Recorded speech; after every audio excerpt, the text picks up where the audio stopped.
اگر آپ خود ہی اپنے آپ کو گدھا بناتے ہیں تو آپ پر سوار ہونے کے لیے ہمیشہ کوئی نہ کوئی تیار ہوگا۔ کتے کبھی کبھی کاٹتے ہیں لیکن لوگ ہر وقت اپنی تکلیف دہ باتوں سے کاٹتے ہیں۔ اس وقت تک کسی مگر مچھ کی تذلیل نہ کریں جب تک کہ آپ دریا کو عبور نہ کر لیں۔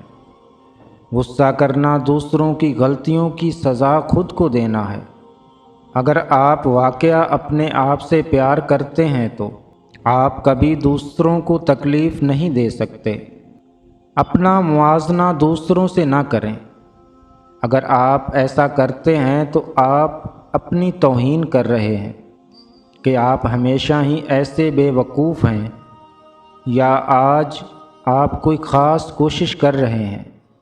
بھیڑ میں کھڑا ہونا آسان ہے لیکن اکیلے کھڑے ہونے کے لیے ہمت کی ضرورت ہوتی ہے۔ جب آپ اپنی رسی کے سرے پر پہنچ جائیں تو اس میں گرہ باندھیں اور لٹک جائیں۔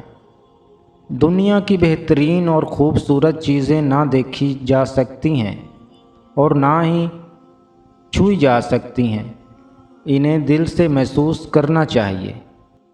آپ کے سر میں دماغ ہے، آپ کے پاؤں میں جوتے ہیں، آپ اپنے لیے کسی بھی سمت کا انتخاب کر سکتے ہیں۔ بہترین انتقام معاف کرنا ہے۔ مسکراتے رہیں کیونکہ زندگی ایک خوبصورت چیز ہے اور اس میں مسکرانے کے لیے بہت کچھ ہے۔ کامیابی عام طور پر ان لوگوں کو ملتی ہے جو اس کی تلاش میں بہت مصروف ہوتے ہیں۔ اپنے الفاظ کو کسی پر تھوپنے سے پہلے اسے ضرور چکھو۔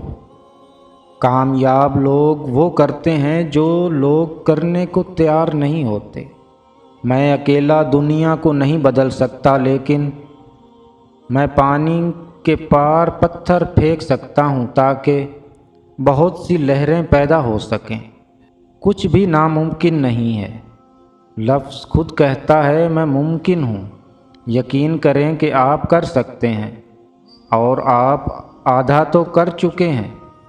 اگر آپ ناکام ہو جاتے ہیں تو آپ مایوس ہو سکتے ہیں لیکن اگر آپ کوشش نہ کرتے تو آپ برباد ہو سکتے ہیں۔ اپنے دشمنوں کو ہمیشہ معاف کرو کیونکہ کچھ بھی انہیں اتنا پریشان نہیں کرتا۔ جب سب کچھ آپ کے خلاف ہو رہا ہو تو یاد رکھیں کہ ہوائی جہاز ہوا کے خلاف ٹیک آف کرتا ہے۔ اپنی بے عزتی کا جواب اتنی عزت سے دیں کہ سامنے والا خود ہی شرمندہ ہو جائے۔ اپنے لیے بہائے جانے والے آنسو کمزوری کے آنسو ہیں لیکن دوسروں کے لیے بہائے جانے والے آنسو طاقت کی نشانی ہے۔ محبت کے بغیر زندگی پھل کے بغیر درخت کی طرح ہے۔ اگر ہر کوئی آپ سے پیار کرتا ہے تو کچھ غلط ہے۔ خود کو چوکنا رکھنے کے لیے کم از کم ایک دشمن ضرور ہونا چاہیے۔ چھوٹی چیزوں سے لطف اٹھائیں۔ ایک دن آپ پیچھے مڑ کر دیکھیں گے کہ وہ بڑی چیزیں تھیں۔ روزی کمانے میں اتنے مصروف نہ ہوں کہ زندگی بنانا بھول جائیں۔